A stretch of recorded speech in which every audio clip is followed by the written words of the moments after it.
Assalamualaikum warahmatullahi wabarakatuh. Salam sejahtera, salam perpaduan dan salam Malaysia Madani.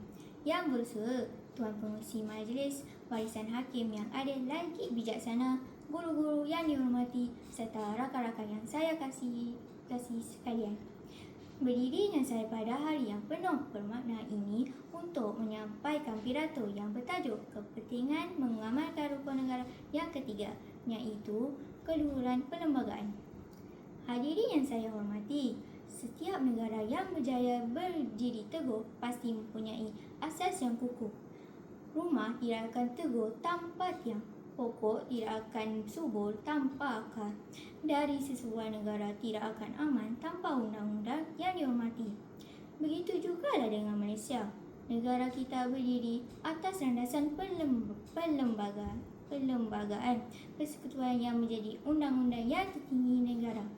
Oleh itu, rukun negara yang ketiga iaitu keluhuran perlembagaan menjadi prinsip penting yang wajib dihayati dan diamalkan oleh seluruh rakyat Malaysia. Apakah yang dimaksudkan dengan keluhuran perlembagaan? Keluhuran perlembagaan bermaksud perlembagaan persekutuan merupakan undang-undang tertinggi negara yang menjadi panduan kepada sistem pemerintahan, pentadbiran serta kehidupan rakyat. Semua pihak termasuk rakyat dan pemimpin tertakluk kepada perlembagaan. Tiada sesiapa pun yang boleh mengatasi undang-undang. Prinsip inilah yang memastikan negara terus aman, stabil dan dihormati oleh masyarakat antarabangsa. Hadirin sekalian, persoalannya, apakah kepentingan mengamalkan prinsip keluhuran perlembagaan? Kepentingan yang pertama ialah mengukuhkan perpaduan rakyat yang berbilang kaum, agama dan budaya. Malaysia merupakan sebuah negara yang unik kerana rakyatnya terdiri daripada pelbagai kaum seperti Melayu, Cina, India serta etnik-etnik di Sabah dan Sarawak.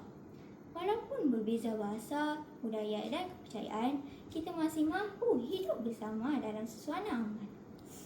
Mengapakah keadaan ini dapat dikekalkan? Jawapannya ialah kerana perlembagaan persekutuan menjamin hak semua rakyat secara adil dan saksama.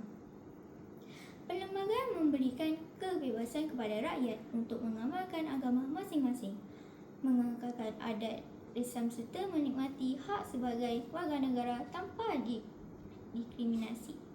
Apabila setiap individu menghormati hak yang termaktub dalam perlembagaan, semangat saling menghormati, bertolak ansur dan bekerjasama akan terus berkembang. Perasaan prejudis serta kebencian dapat dielakkan sekaligus mengukuhkan perpaduan nasional. Sebagai contoh, rakyat daripada pelbagai kaum dapat belajar di sekolah yang sama, bekerja dalam organisasi yang sama dan berganding bahu menjayakan pelbagai program kemasyarakatan. Semua ini dapat dilaksanakan kerana setiap rakyat memahami bahawa hak setiap individu dilindungi oleh perlembagaan. Benarlah kata pepatah, bulat air kerana pembetung, bulat manusia kerana muafakat. Tanpa perpaduan, keamanan negara pasti akan tergugat. Hadirin yang dihormati, jelaslah bahawa penghayatan terhadap prinsip keluhuran perlembagaan bukan sekadar memenuhi tuntutan rukun negara, malah menjadi asas kepada pembentukan masyarakat yang bersatu padu dan saling menghormati. Perpaduan yang kukuh akan menjadi benteng utama dalam menghadapi pelbagai cabaran yang mendatang serta menjamin masa depan Malaysia yang lebih cemerlang. Hadirin yang saya hormati, kepentingan kedua mengamalkan prinsip keluhuran perlembagaan ialah menjamin keamanan dan ketenteraman negara.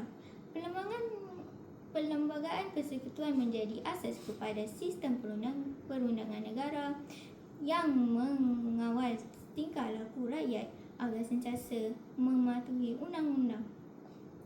Apabila setiap individu menghormati perlembagaan, mereka tidak akan bertindak sesuka hati sehingga mencetuskan pergaduhan, musuhan atau huru-hara. Sebaliknya, segala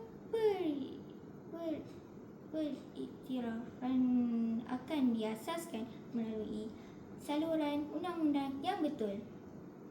Keamanan yang dikecapi pada hari ini bukanlah semua sesuatu yang saling bergolek, tetapi hasil daripada usaha semua pihak menghormati undang-undang dan menghayati prinsip-prinsip rukun negara. Dalam suasana yang aman, rakyat dapat menjalankan aktiviti harian dengan selesa, anak-anak dapat belajar tanpa gangguan, manakala para peniaga dan pelabur pula lebih yakin untuk membangunkan ekonomi negara. Benarlah kata pepatah, bersatu kita teguh, berani kita roboh, bercerai kita roboh. Oleh itu, keamanan negara hendaklah dipelihara dengan menghormati keluhuran perlembagaan. Hadirin yang dihormati, sebagai generasi pewaris negara, kita hendaklah sentiasa menghormati perlembagaan dengan mematuhi undang-undang, mengamalkan sikap bertanggungjawab serta mengelakkan perbuatan yang boleh menggugat keharmonian negara. Penghayatan terhadap prinsip ini perlu dipupuk sejak di bangku sekolah agar menjadi amalan sepanjang hayat. Sebelum saya mengakhiri pidato ini, marilah kita bersama-sama menghayati dan memainkan prinsip keluhuran perlembagaan dalam memastikan Malaysia terus aman, bersatu padu dan maju.